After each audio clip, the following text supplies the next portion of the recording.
It is Wednesday, March 22nd, 2023. This is another edition of Baseball Today, presented to you by Fubo. That is my man, Trevor Plouffe. I'm Chris Rose, producer Dan, along for the ride as well, as we have officially wrapped up the 2023 World Baseball Classic. Woo! Everybody take a deep breath. That was a fun few weeks, wasn't it?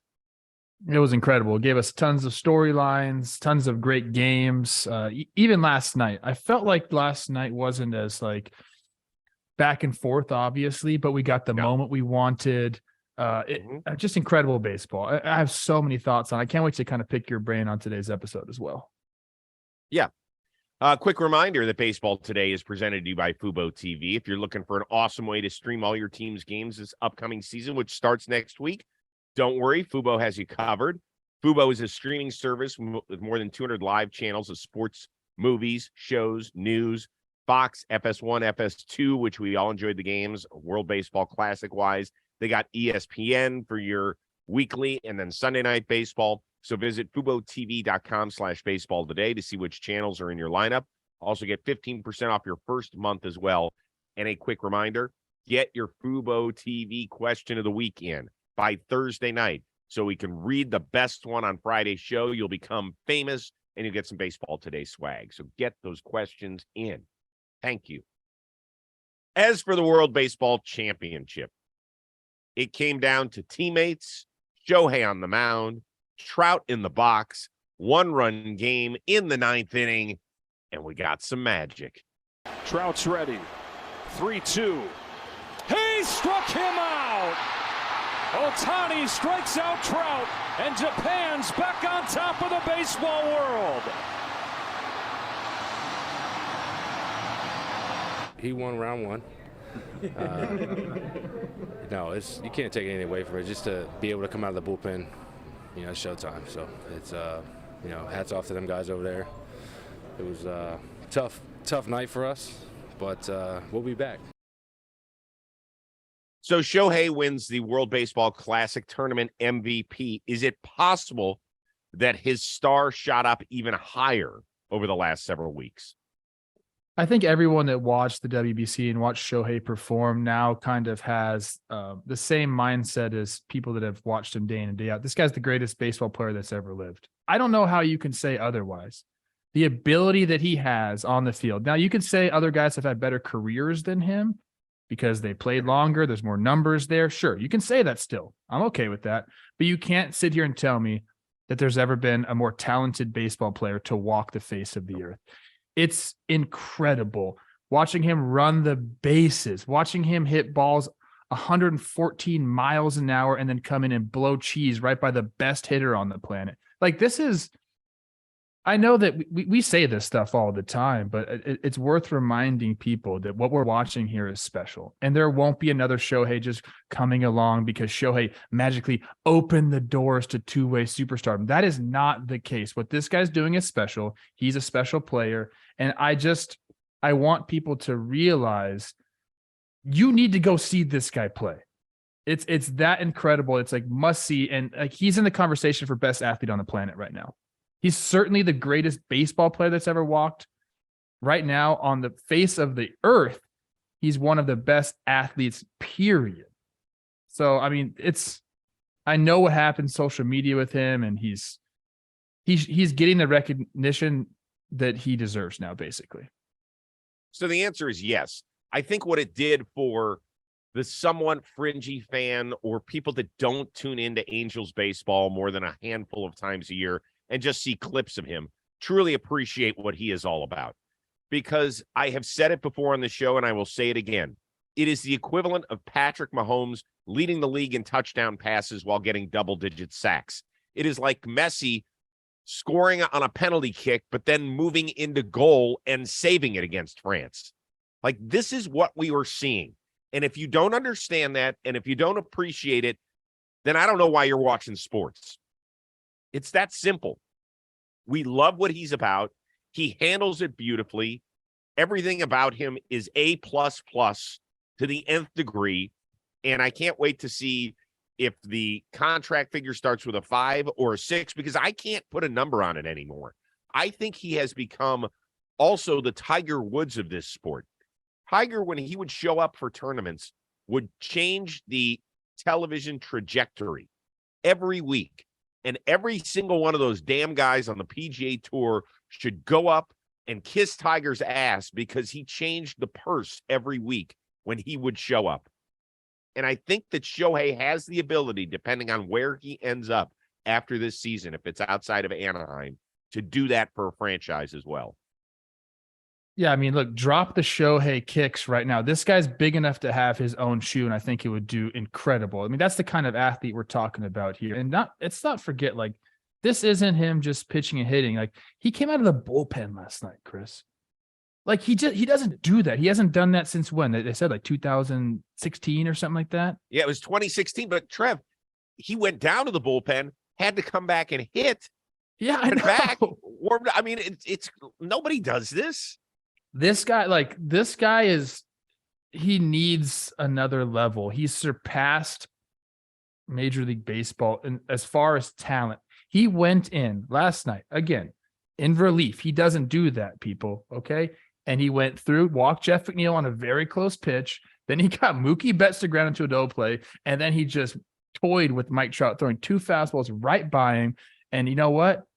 Ballsy pitch 3-2, but I think he could have went anywhere. I mean, I know that Mike Trout is going to get Shohei eventually because they are going to face each other most likely a bunch. But last night he was playing cat and mouse right there. It was awesome. I think it was Codify who put out, and I apologize if I didn't credit the right person to do this. That is only the 24th time in Trout's career where he swung and missed 3 times in a single at bat. You got to hand it to like Trout. Like I love Shohei, but let's also give a little bit of credit to Trout. He was on those pitches, and even that last pitch, like the ability to like be on that ball. I mean, I would have been so far in front of that. I would have screwed myself into the ground and fallen over. Mike Trout took a very balanced swing at an absolutely filthy pitch. So, like, I expect this matchup to like provide many, many awesome moments going forward. But last night, Ohtani there was no chance. So it was a blast. For us baseball fans, I would say most people certainly enjoyed it. There's still a few haters out there. I don't think they have much of a bridge to stand on and yell at the top of their lungs that this is a horrible, horrible idea. Regardless, is there any way that MLB can capitalize on what we have seen over the last several weeks? I guess there's a few different ways. One, let's get some of these dudes from Japan over here, which I think will happen. I want to see Murakami come over. First pitch, just absolutely belting one into the stands. That really put the U.S. on notice right there. Also, another easy thing we can do, Chris, and we already do this for the minor league all-star game. Let's do World versus the U.S. in the all-star game. I mean, it's a fraction a bunch of times. It's a fraction of what we see in the WBC, but that's an easy, another way to capitalize on like the global game. I think that'd be easy to do. We could do a draft, whatever it needs to be, but I think that's something we should do because we already AL/NL is not unique anymore. We get that all throughout the season. So let's change it now to World versus US. I would say that. Would you want to see this competition every other year? Every year? Are you good with every 3? I think it's every 4 now, or is it every 3 I think now? Because I thought I heard Manfred say 2026 is the next one. I did too, but I keep going back and forth. I heard they changed it to 4 years. I hope it's every 3 years. I think that's the best number. I think every 2 years is a little too much. Every 4 years is a little too long. 3 is just right. Okay. There's really not much of a way to capitalize it. I do think that the rules, I think the pitch clock will help.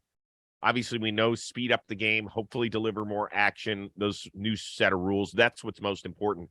I think what we saw over the last several weeks, we won't see the tangible changes on the field. It could be up to a decade or a decade and a half, to be honest with you. Because if there are people around the world that are seeing what Shohei is about, and not that there's another one of those out there, but if it adds to the global excitement of the sport, it's going to take a while, right? The grassroots effort, you can't plant it and have a tree show up in 3 months. It's just not the way things work. So I don't know if we can capitalize on it. Because in another 3 weeks, we're still going to have a day game where it's, the Mariners taking on the A's on a Wednesday afternoon, and there's going to be 3,000 fans in Oakland. That's just the way it goes. So we're not going to be able to duplicate the same sort of excitement we saw. But I do think that We just enjoy what we saw for the 3 weeks. Dare to dream big. And it was freaking awesome.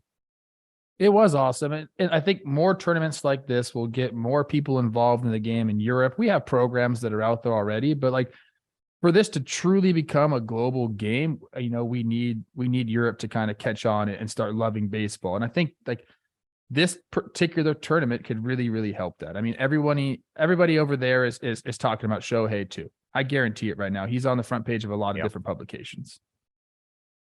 All right.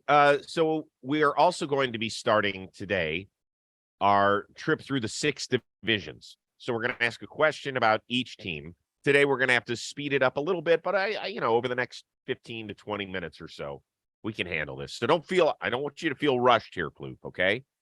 You already got me feeling rushed. No, not at all. We are going to start in the National League Central because to me, that was the least interesting division. So I figure if there was a division that deserved a time crunch today, it's the National League Central. So I apologize to all you fans of the Central, but let's get it going. With the Cardinals, who have made it to the playoffs 4 straight years, but in the last 3, they have not advanced past their first round. Is this team a true NL pennant contender or just the best team in a really mediocre division? I think they're a true NL contender. If you look at up and down the roster, there's not many holes. I think maybe you'd want like a true ace at the top, but they have some guys that could step up and be that. My guy, Jay Flair, let's go. But when you look around the diamond, they're absolutely stacked. I mean, I think, in my opinion, I think this is the best infield in all of baseball. I think you can make a case for the Houston Astros, but without Altuve, that's a little bit different story to start the year. But you're talking about the guys in the corners, we know them, Arenado and Goldschmidt, they're going to do it. Then Edman and Donovan up the middle, very underrated duo. So I think the floor for this team is very, very high, and they're going to get into the playoffs. I do believe that. So I don't think they're just in a bad division and beating up on those teams. I think that they have a very, very solid roster. And if Jordan Walker can be what people think he can be, I think he's the guy that can take them to the next level. Yeah, I think the question is, where does he play? He's 20 years old. I know they have too many players. I know. And this is a problem that we've talked about with them in recent years. I would agree with you. I was disappointed how they kind of whimpered out against the Phillies last year. They had those bullpen issues in one of those games. You see, they seemingly have everything. I would agree with you. Yeah. Maybe they don't have the dude at the top because Flaherty's been bothered by those injuries in recent years because his trajectory had him certainly climbing that mountaintop at one point in his career. Maybe he'll get back. I know the two of us are hoping that will happen. They have power arms out of the bullpen from both sides, by the way. Maybe I expect a little bit more out of some of their outfielders. Tyler O'Neill, I remember on this show last year, we asked the question, give me a sneaky MVP candidate, and I went with him. And he was horrible. He was bad when he was on the field. He wasn't on it as much as he should have been because of injuries. I don't know if he gets a chance to bounce back with them or not. But, this is a team that can stack up with anybody in the National League. I don't see why not. Yeah. First time since 2017, the Milwaukee Brewers missed out on the postseason party. What do they have to show you early on that they are October ready yet again?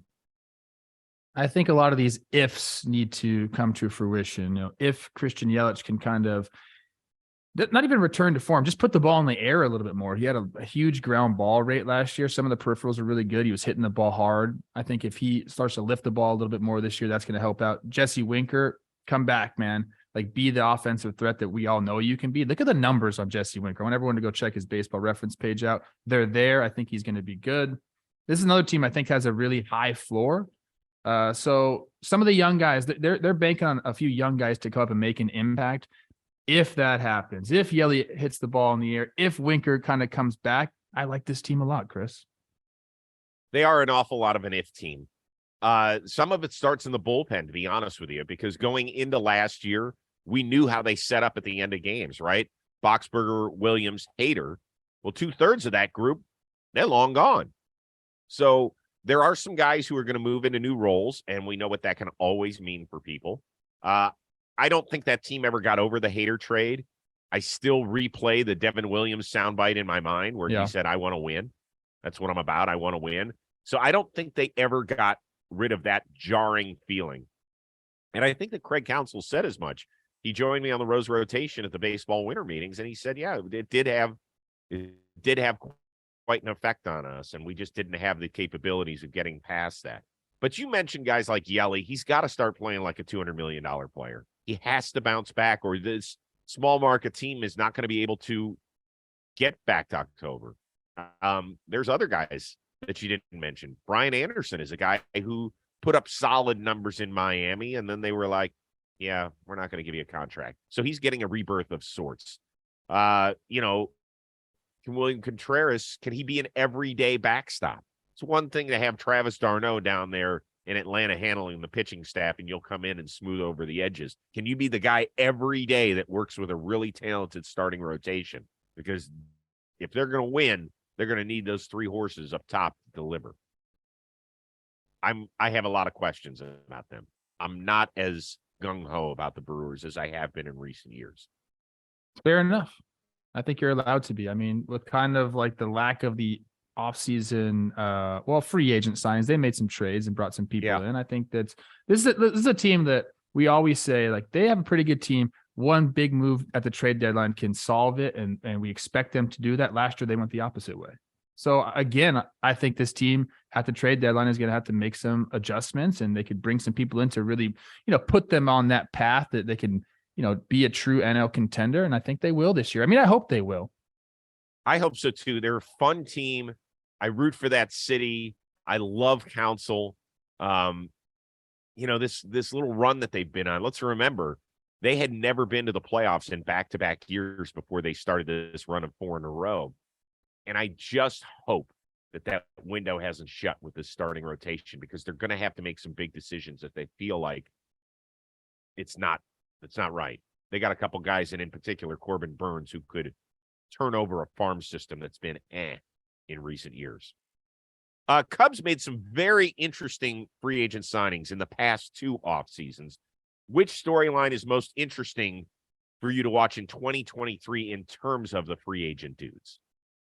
They have so many, dude. I mean, there's so many to choose from. I think everyone's got their eyes on Belly. Like, can this guy return to form? Is a change of scenery going to do him well? How's Dansby going to react to playing in a new city? Is he going to be like the leader and the face of that team, like we think he can be? Is Jamison Tyone going to step up and help lead a rotation that has some question marks?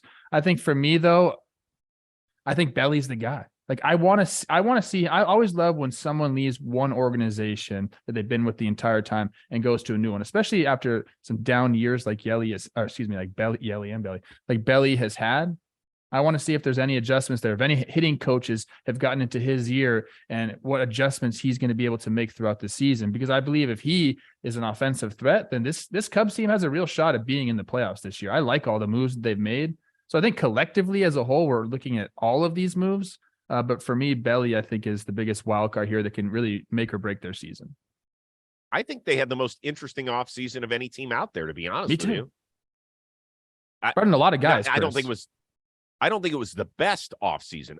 I say the most interesting, because you have guys littered all over the field who have had very productive careers at times.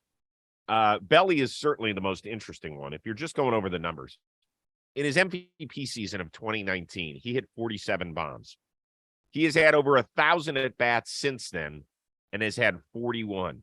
Yes. His OPS plus dipped from a high of 167 that year in 2019 to 112 to 44 to 78. That's not below average. That's like below heartbeat. It's not good enough. And so he is at a crossroads in his career. Is he just going to be all defense guy who can really run on the bases? Or is he going to turn into a viable offensive threat who can hit higher than 7th in an order? Because he just became kind of he was an afterthought offensively in Los Angeles the last 2 years. Oh, yeah.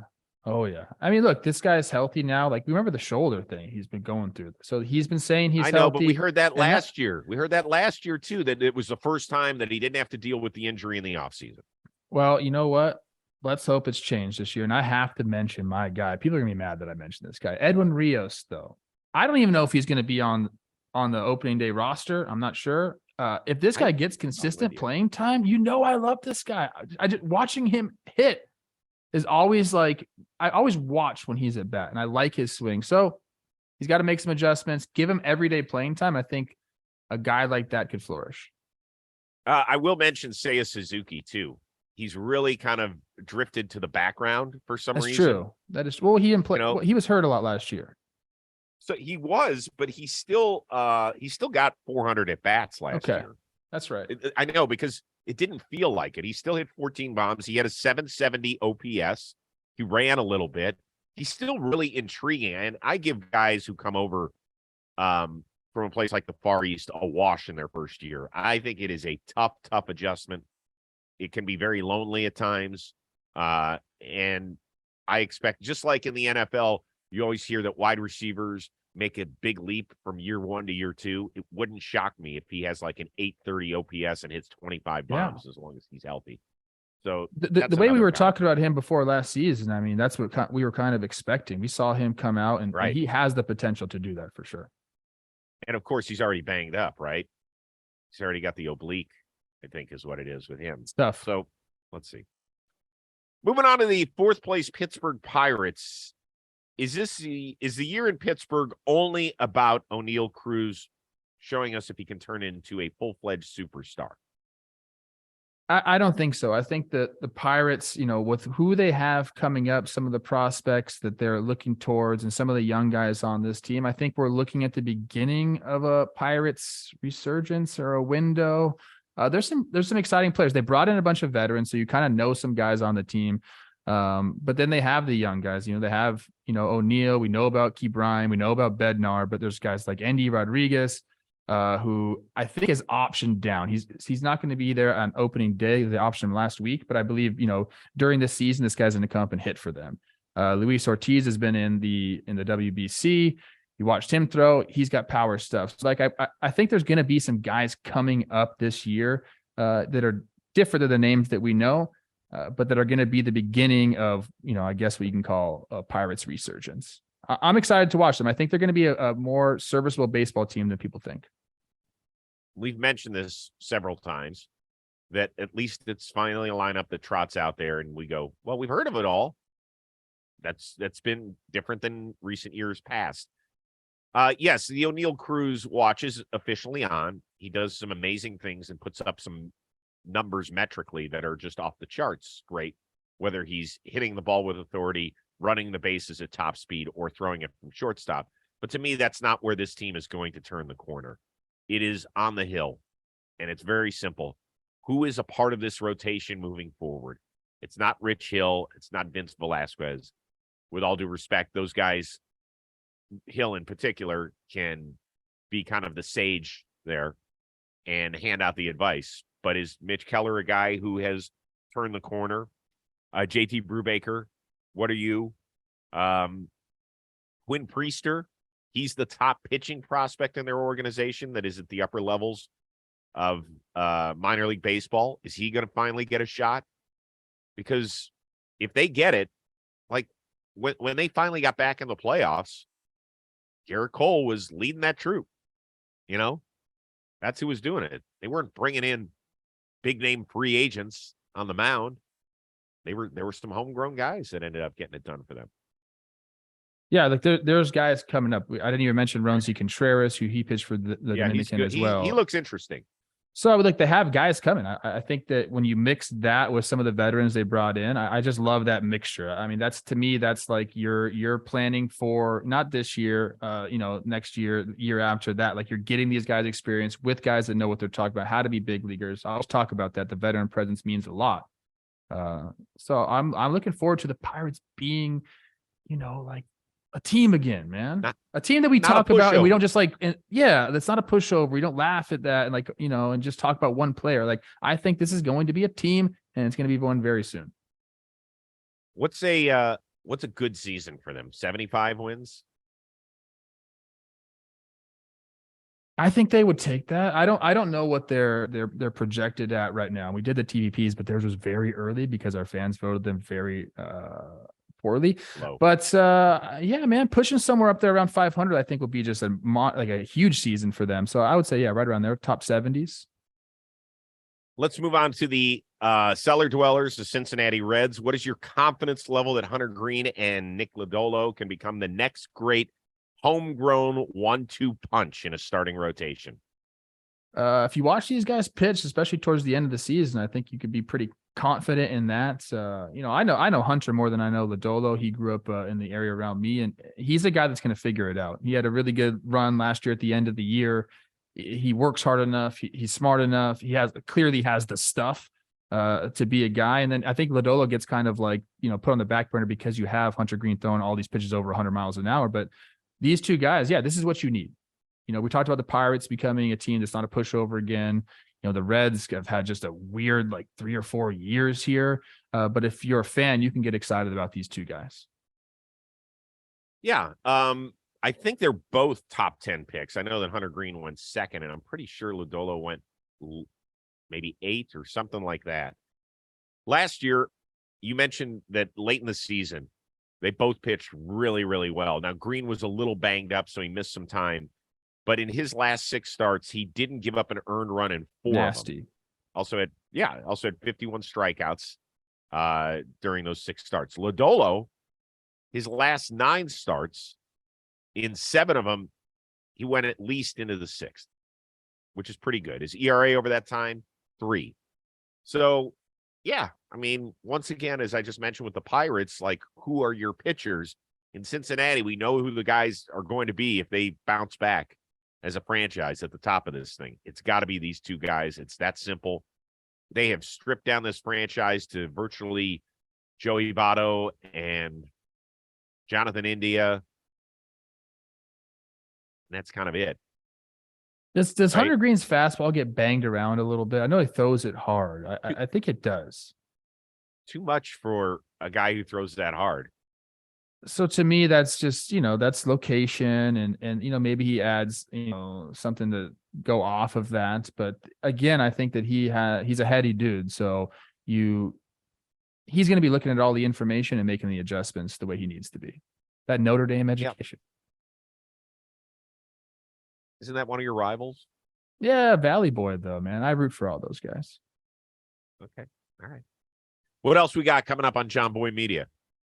Everything. Baseball season's here, man. We're recording Talking Baseball after this. They had a little something going on at the offices, so we'll do our WBC wrap up with Talking Baseball right after this as well. Okay, that'll be fun for you. What you got? Latest episode of the Rose Rotation is out. Tyler Glass now, always great, always entertaining, always comical, always insightful. He is out, and then we just taped one with Vinny Pasquantino, the Pasquatch. Had a nice little surprise for him, which I thought went over pretty well. We talked about his WBC experience playing for Team Italy over in Taiwan and then in Japan. He still can't believe it. He kind of peels back the curtain a little bit, takes us into that whole thing. And we spent a lot of time talking about his beloved New York Jets and Aaron Rodgers. It was very funny. Okay. Very funny. Is that ever going to happen? What? You're an NFL guy. Yeah, that's happening. Yeah. They're Okay. just working out compensation. That's all. It'll be done before the draft because I think the Packers want to pick this year. So that's what I'm going to say. All right, we are back 5 days a week, which means we will be working on Thursday. I haven't decided which division we're going to break down. It'll be one of either the National League West or the National League East, and a few other stories as well, which are always fun and entertaining. So don't forget to get your Fubo TV question of the weekend. Okay. Got to be in by Thursday night. Make them good. Let's go. I know people are kind of sleepwalking through the first few days of the week. Today is the day. We got to get it in. Get some baseball today swag and get famous. Thank you. For our one-of-a-kind producer, the always interesting Dan Rourke, and Trevor Plouffe, I am Chris Rose. We will see you Thursday on Baseball Today.